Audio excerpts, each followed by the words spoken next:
Backstage, the show that looks inside local live theater. I'm Nina Perry, and I'm your host. Usually on Peninsula Backstage, we highlight a single production that you can go see. Today we're doing something a little different. We're focusing on a theater company, Dragon Productions Theater Company, to talk about where they've been and where they're going. We're doing this special episode because we are at a pivotal point in Dragon's evolution. Founder and Executive Artistic Director Meredith Hagedorn is stepping down at the end of 2018, and Alika Spencer-Koknar and Max Koknar are stepping up as the new co-artistic directors. Meredith and Max and Alika, welcome to Peninsula Backstage. Hi, thanks for having us. Thank you for being here. So Meredith, this is a new chapter for Dragon. Yes. Tell us about the first chapter. What was the inspiration for creating Dragon, and how did you get it started? Well, I think it started as an actor wanting to tell stories and not wanting to wait around for someone to give me the opportunity to do so. So it happened in Los Angeles, where I had a play that I wanted to do with a friend, and we just said, we're going to just do this ourselves. We're going to figure it out as we go. We're going to rent a theater. We're going to market. We're going to do all the things you do. And we learned a great deal and lost our shirts in the process. So when I moved to the Bay Area, I said, okay, I think that I have learned some things. And there was another play that I wanted to do. And I felt like I wanted to provide more opportunities for more people, not just myself. So that's when I started with the 501c3 paperwork and all of that to try to actually establish something. Mm-hmm. Okay. What was harder than you thought it would be? What sort of difficulties surprised you in terms of getting this going? Pretty much everything, because I didn't know what I was doing at all. But I think that that is what allowed me to get it done, because I was just asking a lot of questions. I didn't know how much money it would cost. I didn't know anything about a process of creating a theater company, much less actually building a theater when we got to that stage. So there was a lot of tenacity, a lot of not wanting to take no for an answer, or not wanting to believe that I couldn't do it when everyone else said, this is really difficult and you probably shouldn't. So what surprising sources of help did you find in the process? Really everyone, because I just knocked on every door that I could think of, including, the Palo Alto building department, when we were looking to actually make our own theater in downtown Palo Alto. I would just go there and I would say, hey, I just want to do this thing and I have no idea who to talk to. I have no idea what questions to ask. Can someone help me? I went to a lot of different realtors around and said, yeah, I really don't know what I'm doing. Can someone help me? So there was just a lot of places, the Chamber of Commerce I went to and just really talked to absolutely anyone who would listen, because I didn't know what I was doing. So it was great. Got a lot of help, learned a great deal in the early days, almost too much. So when we were ready to move to Redwood City and do it again, build another theater, it was a shame. I felt that I already knew more and said, oh, I wish I could go back and not know how hard this will be, because now we're going to do it again. And I kind of, knew what I was up against a little bit more. Right. Okay. But you found some good support for the move to Redwood City. Yes, a great deal of support. They loved us. They rolled out the red carpet for us. Great. That's great. All right. What do you think that you and others have done to sort of give Dragon its staying power? Because a lot of people try and launch things and they last for a little bit and then they peter out. So what has been sort of the secret? Well, if there's a secret. I mean, there's some real basic secrets, like I have an amazing husband who has been our biggest angel. So that's huge. Also, for the first 14 years of the company, I didn't take a salary. So that helped too. Sure. That helped pay for things. But I also believe in my open door policy of just, welcoming people to the Dragon family, just saying, why don't you come in and do what you want to do, and how can we help you follow your dreams and in turn help build Dragon? So, I mean, that's That's part of why these two are sitting here. All right. So. Yes. So Max and Alika, how did you get drawn to Dragon? Well, I've been working with Dragon for about a year and a half now as company manager, and I was brought in by Meredith. She interviewed me for the job, and Max had been working there about six months prior. Yeah. And I was really happy with how Max was welcomed by Meredith and all the opportunities that he had had throughout the years with Dragon. And so the company always kind of being off the beaten path really kind of drew me to that, because I also like to go off the beaten path. And we like love at the Dragon Theater. Yeah. So that's why I was like, they're married? Let's get them both over here. It was really fun, actually, because I came home from the Dragon one night, and Lika's like, I have an interview with your boss tomorrow. I was like, oh, well, that's cool. And for me, I sort of crossed paths with the Dragon from when I first moved to the Bay Area about 10 years ago. I graduated from college. My parents had moved to the Bay Area while I was in college. I had gotten a theater degree and went, I'm moving in with you guys, and there's lots of theater in the Bay Area, I hear. And so I ended up here, and Dragon was one of my first auditions ever. And I remember just how supported I felt, just like going into an audition and actually not being able to take the part when I auditioned and stuff. But Meredith and the team that was on that show were just so welcome and open and just helped me first get into the Bay Area theater scene. And then when we started a tiny little theater company that didn't last, one of the first places that welcomed us to produce one of our first productions was Dragon, where I don't think we ended up having to pay anything. Meredith was just like, oh, you're doing a thing and the space is free, go ahead. And then the children's theater company that I was working for went under, and I was looking for a job. I had sent out sort of a, I need work on Facebook, and Meredith reached out and said, well, we've met a couple of times, and I've seen your, resume on LinkedIn and stuff, and you seem to have done a bit of everything. I have like a part-time thing. Can we talk? Yeah. And we talked, and it was a production job, and I was like, yeah, I can help with that. And she's like, well, you've worked with children a lot, so, at the same time, you can do the things that you're passionate about, and maybe you can build an education program here. And it's always been about giving us opportunities to sort of express ourselves and tell our stories and do the things that we're excited about. Great.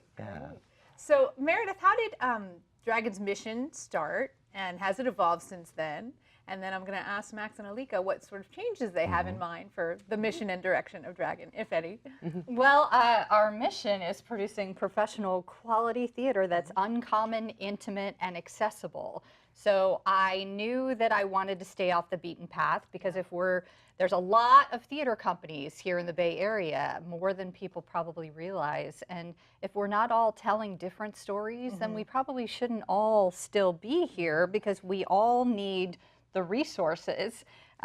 So I knew I wanted to stay off the beaten path. I knew I wanted to stay intimate, like theater in your living room, really up close and personal. I love that kind of thing. And we wanted to be accessible. We wanted to make people feel safe as artists, as the community can come together and experience something truly different at Dragon. And so that has always been my interest in what Dragon should be about, including, opening the doors, like I had said, really bringing as many people in, not being a little cliquey theater company and they're out there. So I just wanted to provide more opportunities for more people, and I think that's still what it's all about. I think it's really all about all of these values that Meredith has been sort of fostering for the past 19 years and leaning in even harder into them, right? Yeah. It's about creating more opportunities for more artists. We both come from kind of non-traditional theater backgrounds, and so I'm really into creating opportunities for multidisciplinary live performance artists, and sort of this intimacy idea developing into,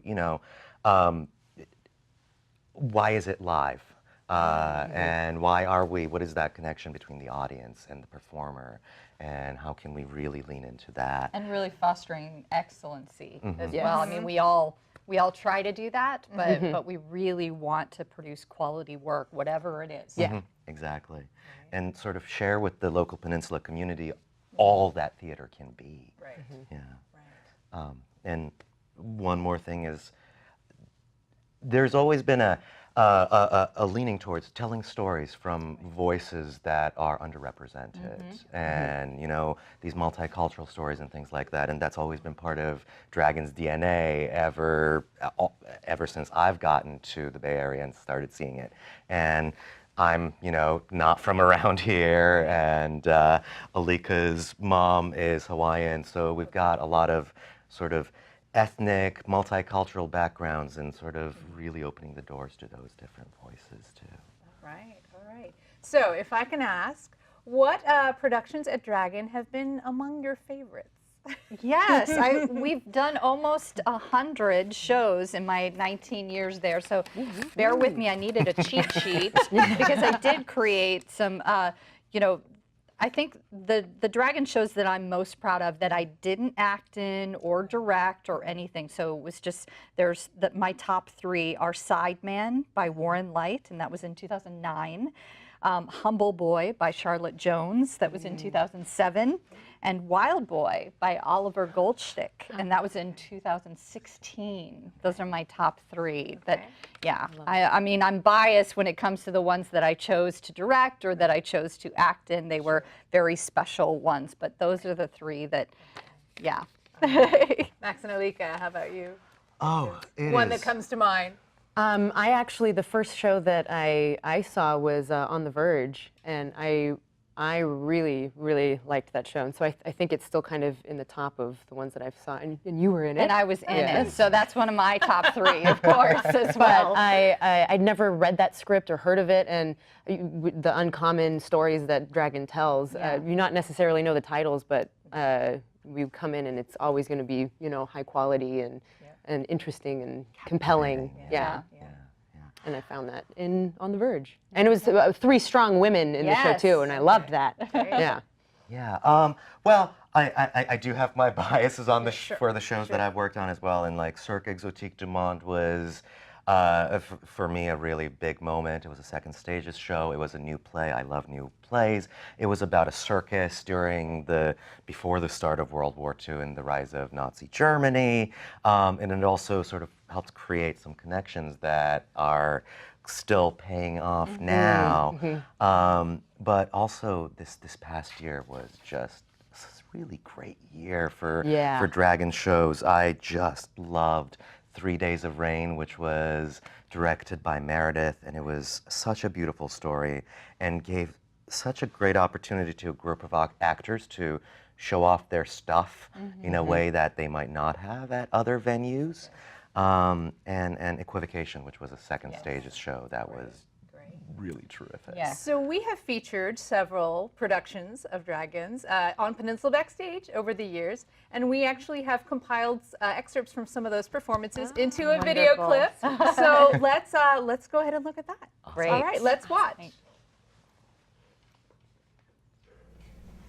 How much longer is this party going to continue? Until we get ready to quit. Polka is so fascinating. Could I come in? You could not. Excuse me.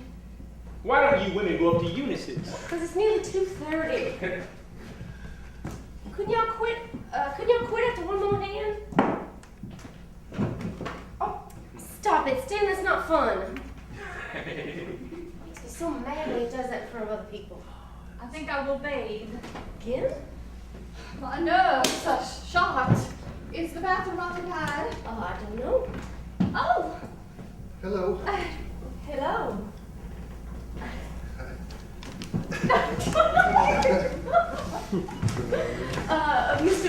Mr. Harold Mitchell, this is my sister, Blanche Dubois. How do you do?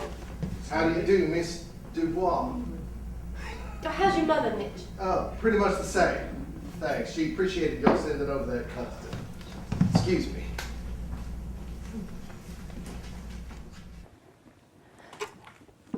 Oh, good God.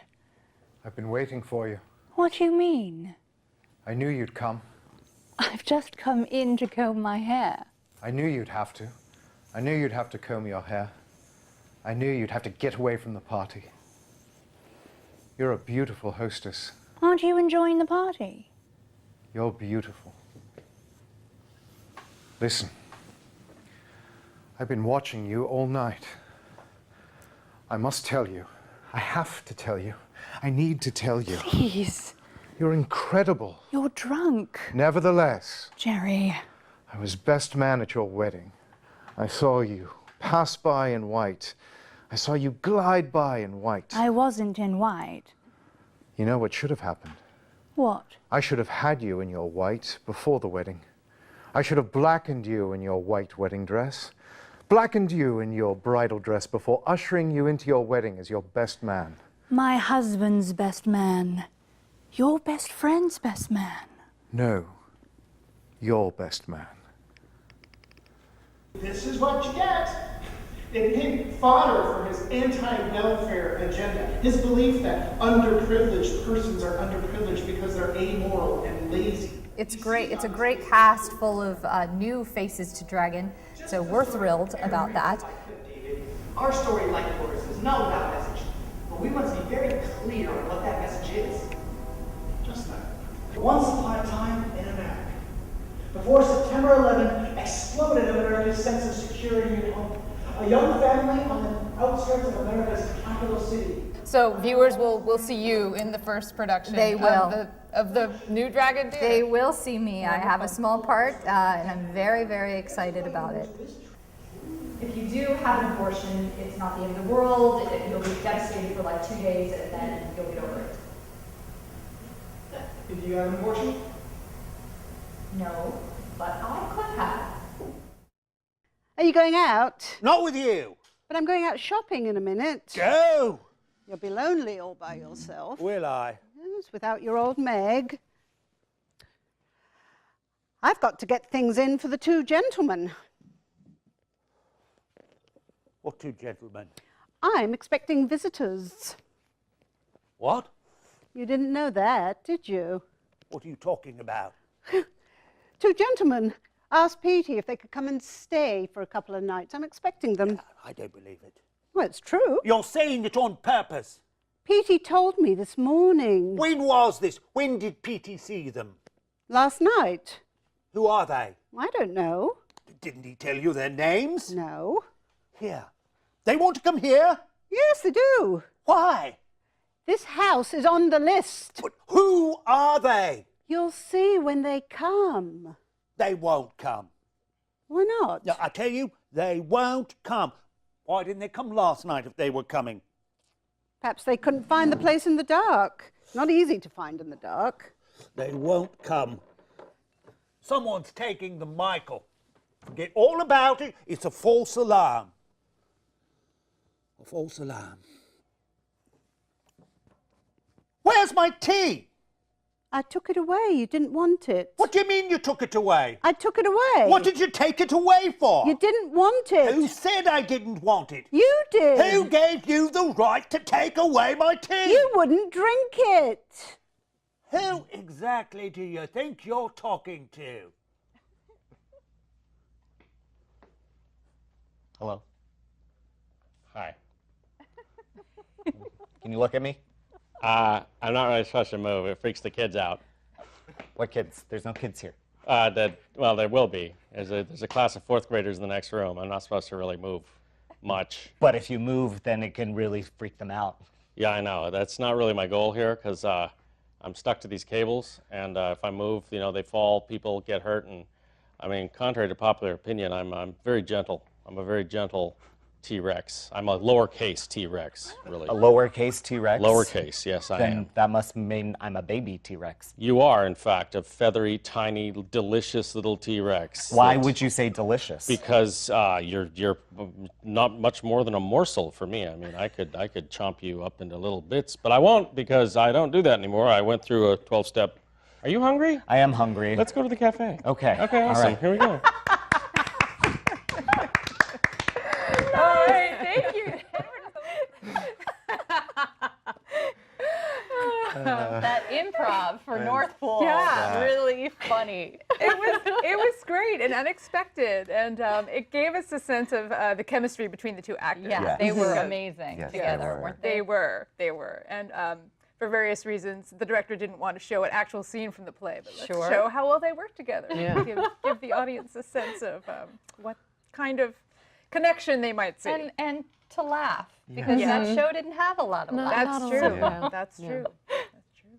Great. Wow. Any other thoughts before I ask you about the main stage series and the second stages series, both of which were represented in that clip? Yeah.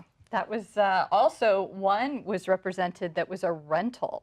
That Oh, wasn't okay, a even straight rental. betrayal. Oh, that's right. Yeah, That's yeah, right. which was pretty cool though because it was when I first met Jenny Hollingworth, and so she came and rented the Dragon Theater, produced that all by herself, but she was then. It was a developing relationship, and so she was one that I went back to when we first started the second stages series because I knew that she had more in her. So I came to her as one of the guinea pigs, and now she's our board president. So it's been an ongoing relationship with her. Yeah. That's great.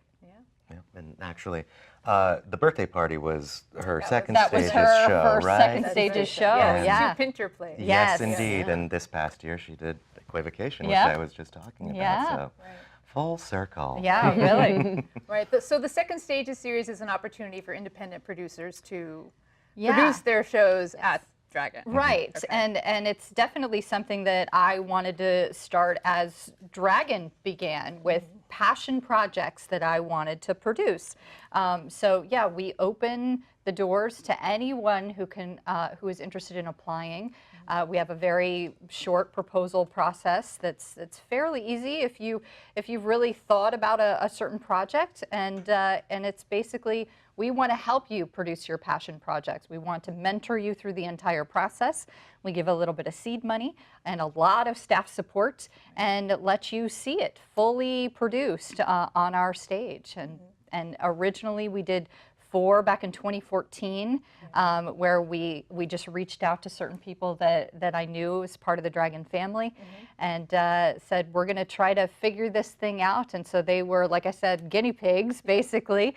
And it has grown since. And we do free workshops to allow people to understand the tools that they will get, understand the series, and see if that's something for them. But it's just been great. It's been building, and the reputation throughout the theater community has been growing, so more and more people are applying. Yeah, and actually the 2014 year, a second stages show was the first time I officially worked artistically on any Dragon project. It was Lessa Bouchard's archive, and I did some design for that one. And yeah, the really cool thing about it is our audiences don't necessarily know whether it is a main stage show or a second stages show, and it's just a show, and it's pretty rare for emerging artist programs to put that much resource and trust behind a producer artist. Yeah. And the last play of 2018 for Dragon is a second stages show. Yes. And it's called K2 by Patrick Myers. Yes. And it's being produced by John Rutsky. Yeah. So can you talk a little bit about that? It's running through December 2nd. Yeah, it's a pretty powerful show about humanity and the difficult choices that we face in life. The story itself, it's pretty simple on the surface. You know, men get stuck on a mountainside, but it's, as they say in the show, like the mountains are the most perfect metaphor, and I feel like there's a lot more under the surface of the show, and really in the core and the heart of the message that it has. When John first applied, I thought that it would be just the epitome of what the Second Stages series is all about, because he had so much passion for this production. He and his fellow actor, it's a two-person play, they've been doing mountain climbing, they've been doing climbing for rehearsals. They really transformed the Dragon Theater into this immersive mountain experience that is so cool. So yeah, he had a very clear vision. So he was a no-brainer to just give this opportunity to. Very nice. And he came to us pretty much with his whole team ready to go. Yeah. And so that was really. And that was another husband and wife team. Yeah. We love at the Dragon. Yes. John's wife, Janine Bergner, directed the show, and she really has a great eye for sort of working with the architecture and creating these striking images with very little. Yeah.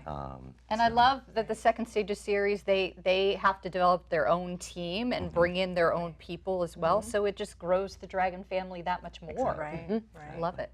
Great, great. We have a little more than a minute left, so let's conclude by giving our viewers some details.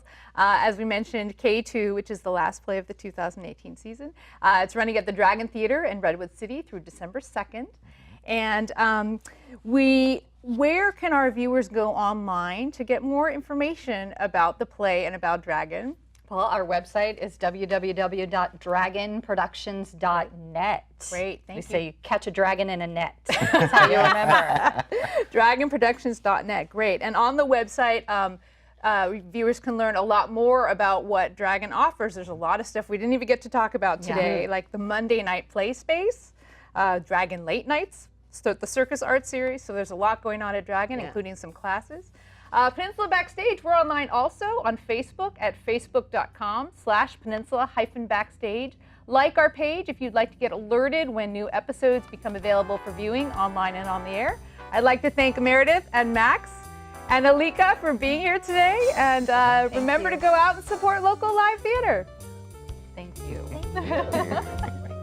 I know.